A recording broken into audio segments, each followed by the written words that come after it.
কেউ ভাবছেন যে নতুন করে পাখি পালন করবেন, সেপারেট কেজে পুষবেন না কলোনিতে পুষবেন, এই ধরনের একটা কনফিউশন তার মধ্যে থাকে যারা নতুন করে পাখি পালন করতে চান।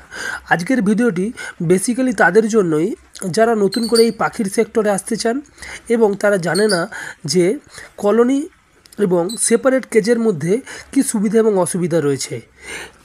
কলোনি এবং সেপারেট কেজের মধ্যে কিছু কিছু সুবিধা অসুবিধা অবশ্যই রয়েছে। আজকে আপনাদের সঙ্গে সেই বিষয় নিয়ে বিস্তারিতভাবে আলোচনা করব। ভিডিও শুরু করার আগে আপনাদের কাছে ছোট্ট আবেদন থাকবে, যারা ইতিমধ্যে চ্যানেল সাবস্ক্রাইব করেছেন তাদেরকে অসংখ্য অসংখ্য ধন্যবাদ। আর যারা এখনও পর্যন্ত আমার চ্যানেলটিকে সাবস্ক্রাইব করেননি তাদেরকে বলবো অবশ্যই আমার চ্যানেলটিকে সাবস্ক্রাইব করে পাশে থাকবেন। আজকে আপনাদের সঙ্গে আলোচনা করব যে পাখি সেপারেট কেজে বা কলোনিতে কোন সেটআপে পালন করলে আপনারা বেশি লাভবান হবেন, অর্থাৎ যে সেপারেট কেজ এবং কলোনি কেজের সুবিধা এবং অসুবিধাগুলি কী কী সেইগুলোকে নিয়ে বিস্তারিতভাবে আলোচনা করব। তাই ভিডিওটিকে স্কিপ না করে পুরোপুরি দেখবেন। প্রথম আলোচনা করব যে কলোনি কেজের কী কী অ্যাডভান্টেজ রয়েছে বা কলোনি কেজের কী কী সুবিধা রয়েছে। কলোনি কেজ বলতে হচ্ছে যে অনেকগুলো পাখিকে যখন আমরা একত্রিতভাবে সেখানে রাখি এবং ব্রিড করাই তাকেই বলা হয় কলোনি সেটআপ বা কলোনি কেজ। তো কলোনি কেজের সবথেকে বড় যে সুবিধাটা হচ্ছে যেটা যে হচ্ছে খরচ কম। এই সেটআপটি তৈরি করতে খরচ অনেকটাই কম হয় সেপারেট কেজের যে পাখি পালনের তুলনায়। আপনি ধরুন 10 জোড়া যদি পাখি পালন করেন এই কলোনিতে, তাহলে একই সঙ্গে আপনারা কলোনিতে পাখিগুলোকে ছেড়ে দিলেন। তো পুরো জায়গাটাকেই যদি আপনারা জাল দিয়ে ঘিরে এমনকি সেটআপ তৈরি করেন যে 10 জোড়া পাখিতে রাখা যাবে, তো তাহলে কি হচ্ছে যে আপনার যে সেপারেট কেজে আলাদা আলাদা করে খাঁচা তৈরির যে খরচটা, ওই খরচটা আপনার কিন্তু অনেকটাই বেঁচে যায়। তো প্রথম অ্যাডভান্টেজ হচ্ছে বা সুবিধা হচ্ছে কলোনি কেজের এটা। তারপরে হচ্ছে যে কলোনি কেজেতে আপনাকে সময় কম দিতে হবে। 2 নম্বর যে পয়েন্টটি হচ্ছে সুবিধার কলোনি কেজের, যে আপনাকে সময় কম দিতে হবে। কম সময়ের মধ্যেই আপনারা এই কলোনিকে পরিষ্কার করতে পারবেন। কম সময়ের মধ্যেই আপনারা একই জায়গাতে খাবার এবং জলের পাত্র একটা ইউজ করলেই আপনারা সকল পাখিকে খাবার এবং জলের পাত্র আপনারা দিতে পারবেন। তো সময় অনেকটাই সেভ হয়। কলোনি কেজের সবথেকে বড় সুবিধা হচ্ছে এই দুটোই। তারপরে যেটা হচ্ছে খাবার অপচয় কম হয়, কারণ কলোনি কেজেতে যদি খাবার এদিক ওদিক ছড়িয়ে ছিটিয়েও পাখিরা ছড়িয়েও ফেলে তো পাখিরা নিজেরাই সেটাকে খেয়ে ফেলে। তো কলোনি কেজে এটাও একটি বড় সুবিধা। লাস্ট যে সুবিধাটি হচ্ছে সেটা হচ্ছে পাখির শরীরেতে হঠাৎ করে কিন্তু এই কলোনি কেজে পাখি পালন করলে ফ্যাট হয় না, কারণ হচ্ছে অনেকটা স্পেস পায় পাখি ওড়াউড়ি করার জন্য, সেই জন্য পাখিদের শরীরে কোনো প্রকারে ফ্যাট কিন্তু হয় না। এই কলোনি কেজের বা কলোনি সেটআপের ডিসঅ্যাডভান্টেজ বা অসুবিধাগুলি কী কী সেটা নিয়ে এবার আপনাদের সঙ্গে আলোচনা করব। সবথেকে বড় অসুবিধা হচ্ছে যেটা, যে বিশেষ করে হচ্ছে বাজিগর পাখি এবং ককাটেল পাখি, লাভবার্ড পাখির ক্ষেত্রে কিন্তু খুব একটা যেটা হয় না, যে পাখি যখন মেটিং করতে যায়, মেল ফিমেলে যখন মেটিং করতে যায়, তো তখন কি হয় পাশাপাশি যে সমস্ত মেলগুলো থাকে তারা এই মেটিংটাকে বিঘ্ন ঘটায়। ফলে কি হয় সফল মেটিং কিন্তু কলোনি কেজে হয় না ককাটেল এবং বাজিগর পাখির ক্ষেত্রে। লাভবার্ড পাখির ক্ষেত্রে এই সমস্যাটি হয় না, কারণ লাভবার্ড পাখি যখন মেটিং করে কলোনি কেজে থাকলেও তারা লাভবার্ড পাখি কিন্তু সেই সময় এগিয়ে এসে তাকে বিরক্ত করে না। তো মেটিং ঠিকঠাক না হওয়ার জন্য কি হয় যে এই পাখি যে ব্রিডের ফলে যে ডিম পারে, যে মেটিংয়ের পরে যে ক্রস করার পরে যে ডিম আসে, সে ডিমের মধ্যে বেশিরভাগটাই কিন্তু ইনফার্টাইল এগ আসে। বাচ্চা ফোটার রেশিও কিন্তু কলোনি কেজেতে এই জন্যই কম হয়। এটা হচ্ছে কলোনি কেজের সবথেকে বড় ডিসঅ্যাডভান্টেজ বা সবথেকে বড় অসুবিধা। তারপরে যেটা হচ্ছে এতে পাখি কিন্তু বেশি আহত হয়, কারণ হচ্ছে বাজিগর পাখি খুব অ্যাগ্রেসিভ পাখি, ককাটেল পাখি শান্ত প্রকৃতির পাখি, লাভবার্ড পাখিও খুবই অ্যাগ্রেসিভ পাখি। তো মাঝে মধ্যে নিজেদের মধ্যে একটা অ্যাগ্রেসিভ হওয়ার জন্য নিজেদের মধ্যে মারামারি করার ফলেতে পাখি কিন্তু ঘন ঘন আহত হয়, মাথা বা পা এই ধরনের কাটাকাটি করে ফেলে, এই ধরনের একটা সমস্যা হয়। তো কলোনি কেজের হচ্ছে 2 নম্বর অসুবিধা হচ্ছে এটা, যে পাখিরা খুব হঠাৎ করেই কিন্তু আহত হয়ে যায় এই কলোনি কেজেতে। বিশেষ করে বাজিগর পাখি ছোট পাখি হলেও খুব অ্যাগ্রেসিভ পাখি। 3 নম্বর যেটা হচ্ছে সংক্রামক কোনো রোগ, মানে কোনো ভাইরাস ইনফেকশান যদি কলোনিতে হয়ে যায়, সেই কলোনিতে আপনারা হয়ে যাওয়ার ফলে এই কলোনি কেজে সব পাখিগুলো একসঙ্গে থাকার ফলে কিন্তু সহজেই কিন্তু এই সংক্রামক রোগগুলো ছড়িয়ে পড়তে পারে। এটা হচ্ছে কলোনি কেজের আরেকটি হচ্ছে ডিসঅ্যাডভান্টেজ। 4 নম্বর যে জিনিসটা হচ্ছে যে এই কলোনি কেজে যখনই আমরা পাখিকে ব্রিড করাবো তখন কি হয় মেল ফিমেল যখন পেরেন্টস পাখি যখন বাইরেতে ফিড করতে বেরিয়ে যায় একসঙ্গে দুজন, কখনো কখনো কী হয় অন্য পাখি সেই ভাঁড়েতে ঢুকে গিয়ে তার বাচ্চাদেরকে মেরে দেয় বা মারামারি করার ফলে তো কখনো কখনো নিজেদের ডিম পর্যন্ত ভেঙে ফেলে, মানে অন্য পাখির ডিম নিজেরাই ভেঙে ফেলে। তো কলোনি কেজেতে বাচ্চা এবং ডিম দুটোই কিন্তু বেশি নষ্ট হয়। তো কলোনি কেজের ডিসঅ্যাডভান্টেজ হচ্ছে যেটা, যে কলোনি কেজে থেকে বাচ্চা ফোটার রেশিও পাখি বেশি কম হয়, তারপরে বাচ্চা বেশি মারা যায়, ডিম বেশি ভেঙে যায়, এবং তার সঙ্গে সঙ্গে যেটা হয় পাখিরা বেশি আহত হয়।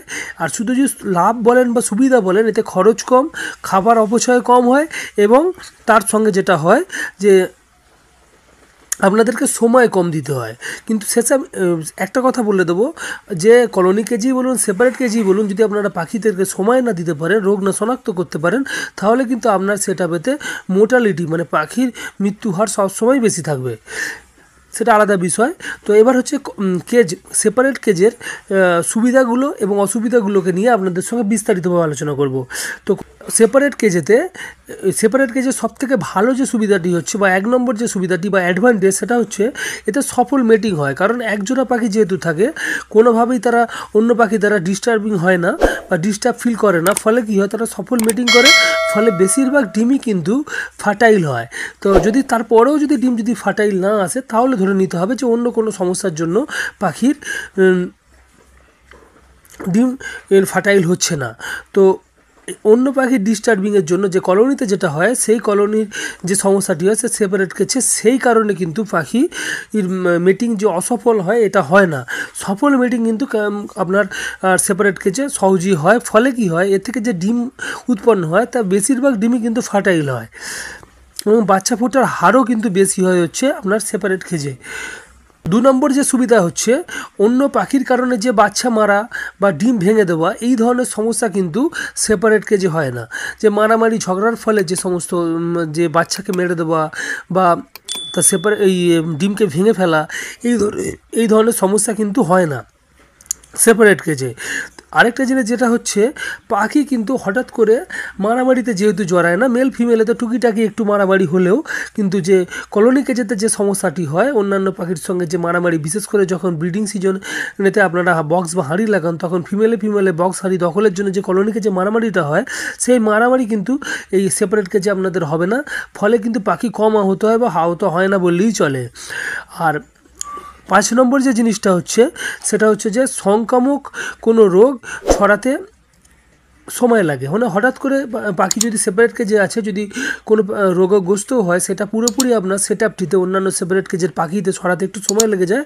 কারণ পাখিগুলো সহজে তার অ্যাটাচমেন্টে থাকে না, কারণ হচ্ছে আলাদা, তারা খাবার পাত্র জলের পাত্র আলাদা হয়। তো সহজে কিন্তু এই অ্যাটাচমেন্টে না থাকার জন্য কিন্তু সংক্রামক রোগ সহজে কিন্তু কলোনি সেটআপের মতো কিন্তু সেপারেট কেজে ছড়িয়ে পড়ে না। এবং ডিসঅ্যাডভান্টেজ রয়েছে যেটা, সেটা হচ্ছে এই সেপারেট কেজে বা অসুবিধা, সেটা হচ্ছে খারাপ দিকও বলতে পারেন। সেটা হচ্ছে সেপারেট কেজে খরচ বেশি হয়, এবং আপনাদেরকে কলোনি কেজের থেকেও অনেকটা খরচ করেই আপনাদেরকে সেপারেট কেজ বানাতে হবে। এবং দ্বিতীয় যেটা হচ্ছে যে সময় বেশি লাগে। আর সময় বেশি লাগে বলতে হচ্ছে, আপনারা যে পাখিটিকে যখন আপনারা কেয়ারিং করবেন, তার সময়টা অনেকটা বেশি লেগে যায়। যেমন পাখিদের আলাদাভাবে আপনাদেরকে কেজ ফ্লোরগুলোকে পরিষ্কার করতে হবে, তার জলের পাত্র বেশি হবে, খাবারের পাত্র বেশি হবে। 10 জোড়ার জন্য আমরা 10খানা জলের পাত্র, 10 জোড়ার জন্য 10খানা জলের পাত্র এবং 10খানা খাবারের পাত্র হবে। তো যখন এটা আপনারা কলোনি কেজে হবে, তখন সেটা একটা খাবারের পাত্র একটা জলের পাত্র দিয়ে মিটে যায়। তো এই ধরনের সময়টা আপনাদের কিন্তু এখানে বেশি দিতে হবে। আর এতে যেহেতু এটা সেপারেট কেজে, তো খাবার যখন আপনারা দিয়ে দিচ্ছেন সব ফুড, তো পুরোটা হয়তো শেষ হয় না, বেশি খাবার নষ্ট হবে কিন্তু এই সেপারেট কেজে। এবং যেহেতু এটা আপনারা ছোটো একটি খাঁচায় সেপারেট কেজে পাখি পালন করছেন, তো ফলে কী হবে, এই পাখিগুলো সহজেই কিন্তু ফ্যাটি হয়ে যায়, মানে ফ্যাট হওয়ার চান্স কিন্তু সেপারেট কেজের পাখিদেরই কিন্তু বেশি হয়ে থাকে কলোনি কেজের পাখির তুলনায়। তো এই কটা হচ্ছে ডিসঅ্যাডভান্টেজ। যদি আপনারা বলেন যে সেপারেট কেজ এবং কলোনি কেজের মধ্যে কোনটি ভালো, আমি রেকমেন্ড করবো সবসময় সেপারেট কেজ ভালো। কারণ হচ্ছে এর সবথেকে ভালো দিক হচ্ছে, এতে বাচ্চা ডিমের ফার্টালিটি বা ডিমের উর্বরতা বেশি আসে, ডিম থেকে বেশি বাচ্চা উৎপন্ন হয়, পাখি আহত কম হয়, পাখি রোগগ্রস্ত হলেও সেটা ছড়িয়ে পড়ে না। কলোনি কেজেতে কোনো একটা রোগগ্রস্ত পাখি যদি হয় সহজে সেটাকে শনাক্ত করা পর্যন্ত যায় না। ফলে কি হয়, পাখিগুলো শনাক্ত করতে করতে অনেক পাখি শরীরে সেটা ছড়িয়ে পড়ে। তো এই ধরনের একটা সমস্যা হয় এবং কখনো কখনো কলোনি কেজে এমন সংক্রামক বা ভাইরাস জনিত রোগ হয়ে যায় তো পুরোপুরি কলোনির সব পাখি মারা যায়। কিন্তু সেপারেট কেজের ক্ষেত্রেও অত সহজে সংক্রামক রোগ ছড়ায় না, ছড়াতে সময় লাগে। সেই সময়ের মধ্যে আপনারা সহজেই কিন্তু পাখি কোনটা অসুস্থ পাখি সেটা শনাক্ত করতে পারেন। তো আমি বলবো সবসময় সেপারেট কেজ বেস্ট। যদি একেবারে আপনাদের হাতে সময় না থাকে তাহলে আপনারা কলোনি কেজের দিকে যাবেন। যদি সময় দিতে পারেন, যে বাড়িতে কেউ যদি সময় দেয়, তাহলে আপনারা অবশ্যই নতুন যখন পাখি পালন করছেন, যদি কিছু লাভের মুখ আশা করতে চান বা আপনার পাখির থেকেই পাখির খাবারের খরচ তুলতে চান, তাহলে অবশ্যই সেপারেট কেজের দিকে যান। তাহলে পাখির মোর্টালিটি হার, পাখির বাচ্চা উৎপাদন বেশি হবে, বাচ্চার মোর্টালিটি হার কম হবে সেপারেট কেজে।